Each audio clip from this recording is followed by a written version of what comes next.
प्राकृतिक गैस उपभोग को बढ़ाने के लिए एक मिशन के तहत काम कर रही है सरकार। पानीपत की जगतगुरु ब्रह्मानंद गौशाला समिति के वार्षिक उत्सव में पहुंचे मनोहर लाल, कहा बजट में रखेंगे गौशालाओं का विशेष स्थान, आर्थिक परेशानी होगी दूर। और सूरजकुंड के अंतर्राष्ट्रीय हस्तशिल्प मेले में बढ़ रही पर्यटकों की संख्या, कल 90,000 पर्यटकों ने की शिरकत। नमस्कार, चंडीगढ़ से आपका स्वागत है। मैं हूं आरजू। अब समाचार विस्तार से। प्रधानमंत्री नरेंद्र मोदी ने आज बेंगलुरु में आयोजित भारत ऊर्जा सप्ताह 2023 कार्यक्रम में भाग लिया। इस दौरान उन्होंने इंडियन ऑयल द्वारा विकसित सोलर कुकिंग सिस्टम के ट्विन कुकटॉप मॉडल का अनावरण किया। प्रधानमंत्री ने कहा कि बेंगलुरु टेक्नोलॉजी, टैलेंट और इनोवेशन की एनर्जी से भरा शहर है। देश में ऊर्जा की जरूरत लगातार बढ़ती जा रही है। विश्व में भारत हरित हाइड्रोजन के क्षेत्र में भी आगे बढ़ रहा है। उन्होंने कहा कि राष्ट्रीय हरित हाइड्रोजन मिशन 21वीं सदी में भारत को एक नई दिशा देगा। नेशनल ग्रीन हाइड्रोजन मिशन 21वीं सदी के भारत को नई दिशा देगा। इस दशक के अंत तक हम 5 MMTPA ग्रीन हाइड्रोजन के प्रोडक्शन का लक्ष्य लेकर चल रहे हैं। इसमें भी 8 लाख करोड़ रुपए से अधिक के इन्वेस्टमेंट की संभावनाएं हैं। भारत अगले 5 वर्षों में ग्रे हाइड्रोजन को रिप्लेस करते हुए ग्रीन हाइड्रोजन का हिस्सा 25% तक बढ़ाएगा। उन्होंने कहा कि महामारी और युद्ध के प्रभाव के बावजूद 2022 में भारत एक वैश्विक उज्ज्वल स्थान रहा है। बाहरी परिस्थितियां जो भी रहीं, लेकिन भारत ने आंतरिक लचीलापन की वजह से हर चुनौती को पार किया। प्रधानमंत्री ने 20% एथनॉल के साथ मिश्रित पेट्रोल भी लॉन्च किया। उन्होंने अब 11 राज्यों और केंद्र शासित प्रदेशों के 84 खुदरा पेट्रोल पंपों पर E20 ईंधन की बिक्री शुरू हो जाएगी। पहला, डोमेस्टिक एक्सप्लोरेशन और प्रोडक्शन को बढ़ाना। दूसरा, सप्लाईज को डाइवर्सिफिकेशन। तीसरा, बायोफ्यूल्स, इथेनॉल, कंप्रेस्ड बायोगैस और सोलार जैसे ऑल्टरनेटिव एनर्जी सोर्सेज का विस्तार। और चौथा, इलेक्ट्रिक व्हीकल और हाइड्रोजन के जरिए डीकार्बनाइजेशन। इन चारों ही दिशाओं में भारत तेजी से काम कर रहा है। प्रधानमंत्री नरेंद्र मोदी ने ग्रीन मोबिलिटी रैली को हरी झंडी दिखाकर रवाना किया। इसमें स्वच्छ ईंधन के प्रति लोगों में जागरूकता फैलाने के लिए स्वच्छ ईंधन से चलने वाले वाहन शामिल हैं।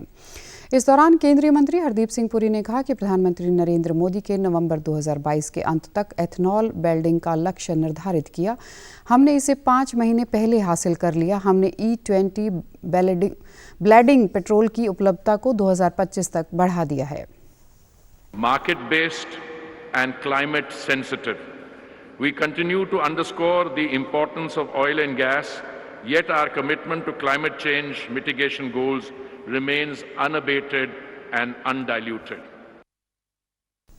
दोपहर बाद लगभग 3:30 बजे मोदी तुमकुरू में हिंदुस्तान एरोनॉटिक्स लिमिटेड का हेलीकॉप्टर कारखाना राष्ट्र को समर्पित करेंगे। प्रधानमंत्री ने इसकी आधारशिला वर्ष 2016 में रखी थी। यह कारखाना एशिया की सबसे बड़ी हेलीकॉप्टर निर्माण इकाई है। प्रारंभ में इस कारखाना में उच्च गतिशीलता की अनूठी विशेषता वाले लाइट यूटिलिटी हेलीकॉप्टर LUH का उत्पादन किया जाएगा। प्रधानमंत्री 8,484 एकड़ में फैले तुमकुरू औद्योगिक टाउनशिप की आधारशिला भी रखेंगे। चंडीगढ़ में पीएचडी चैम्बर ऑफ कॉमर्स द्वारा आयोजित किए जा रहे green mobility electric vehicle expo के समापन समारोह में हरियाणा के राज्यपाल बंडारू दत्तात्रेय ने बतौर मुख्य अतिथि शिरकत की। इस दौरान उन्होंने कहा कि इलेक्ट्रिक वाहन ही हमारे भविष्य के वाहन हैं, इन्हें प्राथमिकता देनी चाहिए। इस दौरान उन्होंने इलेक्ट्रिक कार, बस, ट्रैक्टर, स्कूटी तथा अन्य वाहनों का निरीक्षण भी किया। इसमें हरियाणा, पंजाब, चंडीगढ़ के ईवी निर्माताओं, खरीदारों और तथा उद्योगपति भाग ले रहे थे। राज्यपाल ने कहा कि वाहन प्रत्येक व्यक्ति की आवश्यकता बन चुका है। इन वाहनों से निकलने वाला धुआं तथा हानिकारक गैसें पर्यावरण को दूषित करती हैं। इन समस्याओं से निपटने के लिए इलेक्ट्रिक वाहन एक अच्छा विकल्प है। उन्होंने कहा कि भारत सरकार वर्ष 2030 तक सरकारी वाहनों को इलेक्ट्रिक वाहनों में बदलने की ओर अग्रसर है। केंद्र सरकार ने इस वर्ष 2023-24 के बजट में इलेक्ट्रिक वाहनों पर कस्टम ड्यूटी को 21% से घटा 13% कर दिया है। बंडारू दत्तात्रेय ने कहा कि हरियाणा ने भी इलेक्ट्रिक वाहन नीति 2022 को मंजूरी दी है। इसके लिए ऑनलाइन पोर्टल भी लॉन्च किया है। हरियाणा सरकार ने सूक्ष्म से मेगा उद्योगों के प्रोत्साहन के लिए 15 लाख से 20 करोड़ रुपए तक की सब्सिडी देने का प्रावधान किया है। भारत सरकार के भारी उद्योग मंत्रालय के संयुक्त सचिव IPS हनीफ कुरैशी ने कहा कि पूरी दुनिया में इलेक्ट्रिक वाहनों को लागू किया जा रहा है। भारत सरकार इस दिशा में तेजी से आगे बढ़ रही है। हरियाणा परिवहन विभाग के अतिरिक्त निदेशक प्रदीप अहलावत ने कहा कि हरियाणा सरकार ने पब्लिक ट्रांसपोर्ट क्षेत्र में इलेक्ट्रिक व्हीकल को शामिल करना शुरू कर दिया है। हरियाणा में बहुत जल्द 550 इलेक्ट्रिक बसें खरीदी जा रही हैं। हरियाणा के मुख्यमंत्री मनोहर लाल ने कल पानीपत जिले के गांव कुराना की जगत गुरु ब्रह्मानंद गौशाला के वार्षिक उत्सव में शिरकत की। इस दौरान उन्होंने कहा कि प्रदेश सरकार राज्य की गौशालाओं को आत्मनिर्भर बनाने की ओर कदम उठा रही है। इस बार के बजट में गौशालाओं का विशेष ख्याल रखा जाएगा और फंड को बढ़ाया जाएगा।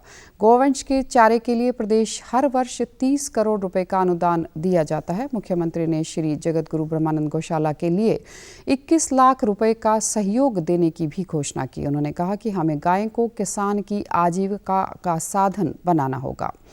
इसके लिए देसी नस्ल की गायों के संरक्षण और संवर्धन के लिए कारगर कदम उठाए जा रहे हैं।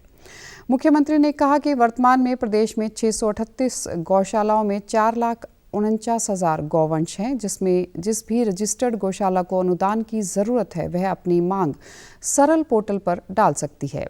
उन्होंने बताया कि गौशाला जगमग योजना के अंतर्गत प्रदेश में 330 गौशालाओं में सोलर पावर प्लांट स्थापित किए गए हैं। देसी गायों की नस्ल सुधार के लिए राज्य में 37 करोड़ रुपए, कैथल के क्योड़क, झज्जर के लकड़िया, करनाल में उचानी और महेंद्रगढ़ में 4 गोवंश संवर्धन व अनुसंधान केंद्रों की स्थापना की गई है। मुख्यमंत्री ने गौशाला संचालकों से आह्वान किया है कि गौशालाओं की आत्मनिर्भर बनाने के लिए गाय के गोबर और गोमूत्र, प्राकृतिक फिनाइल, जैविक खाद, गोबर के बर्तन, प्राकृतिक पेंट, गमला, दिया, धूप, साबुन और अन्य उत्पादों के उत्पादन पर बल दें।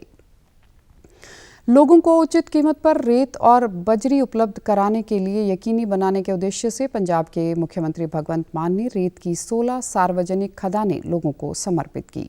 इस दौरान उन्होंने कहा कि इन खदानों से 5 रुपये 50 पैसे प्रति क्यूबिक फुट के भाव से रेत मिलेगी। इन साइट से कोई ठेकेदार रेत नहीं ले पाएगा। यह साइट्स 1 अप्रैल से 30 सितंबर तक सुबह 6 बजे से शाम 7 बजे तक और 1 अक्टूबर से 31 मार्च तक सुबह 7 बजे से शाम 5 बजे तक खुली रहेंगी।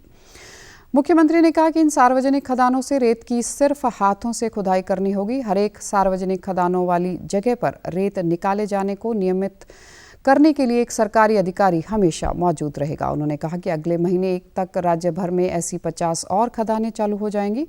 मुख्यमंत्री ने कहा कि खदानों के संचालन की प्रक्रिया पूरी तरह पारदर्शी होगी, क्योंकि इस पर 24 घंटे निगरानी रखने के लिए CCTV कैमरे लगाए गए हैं। सूरजकुंड के अंतर्राष्ट्रीय हस्तशिल्प मेले में पर्यटकों की संख्या बढ़ रही है। रविवार को करीब 90,000 पर्यटकों ने हस्तशिल्प मेले में शिरकत की। पर्यटकों ने शिल्पकारों व काश्तकारों की कृतियों की खरीदारी के अलावा मेले में लगे फूड कार्ट में स्वादिष्ट व्यंजनों का लुत्फ उठाया। सांस्कृतिक मंडलियों की प्रस्तुतियों पर स्थानीय पर्यटकों के अलावा विदेशी भी थिरकते नजर आए। विदेशी सांस्कृतिक टीमों, युगांडा व अन्य देशों के कलाकारों ने अपनी प्रस्तुतियों से पर्यटकों की खूब तालियां बटोरी। इसी की मिसाल हस्तशिल्प मेले के शुभारंभ से बड़ी चौपाल पर लगातार देखने को मिल रही है। मेले में हरियाणा के सूचना, लोक संपर्क, भाषा एवं संस्कृति विभाग द्वारा डिजिटल प्रदर्शनी के माध्यम से पर्यटकों को उन्नति एवं बढ़ते हरियाणा की तस्वीर प्रस्तुत की गई है। इसमें सरकार द्वारा चलाई जा रही जन कल्याणकारी योजनाओं की जानकारी के साथ साथ जल संरक्षण के लिए उठाए कदमों से भी अवगत करवाया जा रहा है। प्रदर्शनी में अंत्योदय परिवारों की चिरायु हरियाणा योजना के तहत 5 लाख रुपए तक वार्षिक स्वास्थ्य बीमा की सुविधा को भी प्रदर्शित किया गया है। इस प्रदर्शनी में हरियाणा प्रदेश के गठन से लेकर 2021 तक की जीडीपी, प्रत्येक व्यक्ति की आय तथा साक्षरता की तुलनात्मक दर को प्रदर्शित किया गया है।